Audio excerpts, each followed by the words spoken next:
Shortly before schools were set to open on Thursday morning, Denver Public Schools and the Denver Classroom Teacher Association reached a tentative deal. The agreement comes after a 3-day walkout that was marked with student protests. The agreement puts $25.2 million more dollars into base salary, added more pay lanes, and includes concessions on incentives. Patty, this 3-day walkout included videos from inside schools that showed a lot of crazy things going on that I don't think would be called any sort of classroom teaching, and reports of students watching the movie The Incredibles. Again, probably not what folks wanted to see. After all is said and done, what do you think is the key takeaways from what we saw this week? One of the lessons certainly that we got and the DPS got is optics matter. We saw as the threat was coming down, the DPS made a couple boneheaded mistakes, including the memo that went out about teachers who were not U.S. citizens. We saw it coming up again in some other issues, certainly on Monday when East High School looked like,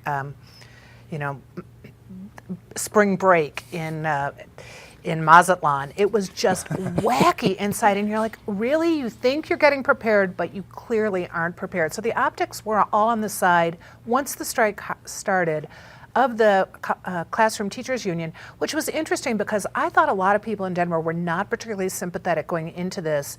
People who are already facing raising rents too, who haven't had big raises, who thought the teachers were getting an okay deal already. But the more you studied how pro-comp, which came with the best intentions, if you saw Federico Peña's recent column, best intentions, but perhaps wound up being misapplied. There was a letter to the editor in the Post from the tech head at DPS for a long time and said ProComp's database really didn't work. If ProComp could work, and if the teachers who are working in the really tough schools, taking on the tough assignments, can get the bonuses they want, if that had been applied fairly, I don't think this strike would have gone as it did. But as it was, we all got a lesson in optics, and we're about to get a big lesson in how this is going to affect this next school board election. Mm-hmm. David, it seemed that, as Patty mentioned, in optics, the public relations war, the union seemed to at least win those 3 days. But a compromise in the agreement that's the nitty-gritty. When it comes down to the agreement, would you say it was a draw, or did it go one way or the other for one organization or the other? I think it went heavily in favor of the Denver Classroom Teachers Association, but the school board managed to retain what turned out to be its key things, which is the bonuses. Patty mentioned they can give a $2,000 incentive to educators to work in high poverty schools, a separate $2,000 annual bonus for teachers in hard to fill positions, which is primarily special ed and also advanced math and science, and they can give their $3,000 retention bonus for educators who return year after year to one of the 30 high priority schools from the district's point of view. The teachers in exchange get an 11.7% across the board pay raise immediately, and then for the rest of their careers, their compensation is mostly based on a grid of years of experience with their educational background. The steps go up faster in the new system, and in terms of what they call changing lanes, like you go from somebody who's got a bachelor's degree to someone who's got a bachelor's degree plus 20 years of postgraduate education. Now, instead of getting having to get that postgraduate education, say at CU Denver or someplace like that, it can also be just the 8 hours of continuing professional education you get on some day as part of normal continuing teacher education. So it's going to be a lot easier for teachers to change lanes and move into higher compensation structures. So they got the DCTA. Overall, I'd score this as a big win for them. Ed, the strike made national news, a lot of impactful video from the 3-day walkout.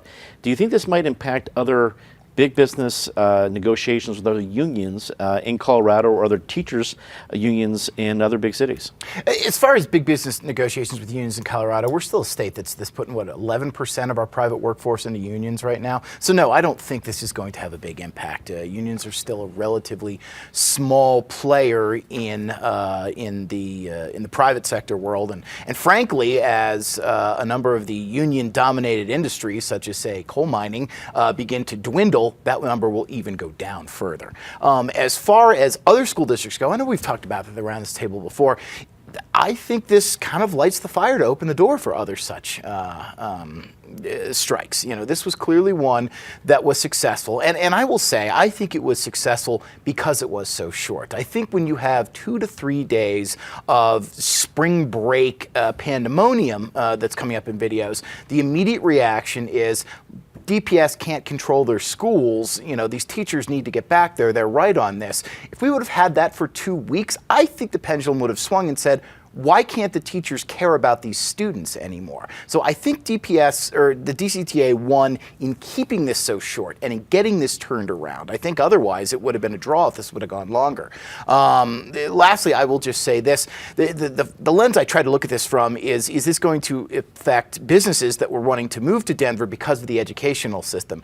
And I think it was kept on a low enough level in 3 days where I don't think it will affect those kind of corporate relocations, people wanting to move to Denver. But if we see episode after episode across the state of this blowing up, that could change.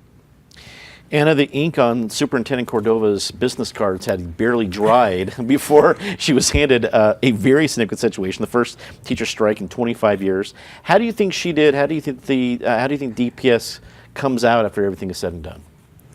I think a lot of it depends on where they go from here, because one of the interesting things that I noticed is that they agreed to continue talking about pro-comp more generally, and I think that will be a real test, because it was a voter initiative. People approved it. They thought it was going to be a good idea, but it doesn't. If you believe the union, they say the data shows that those bonuses don't support retention.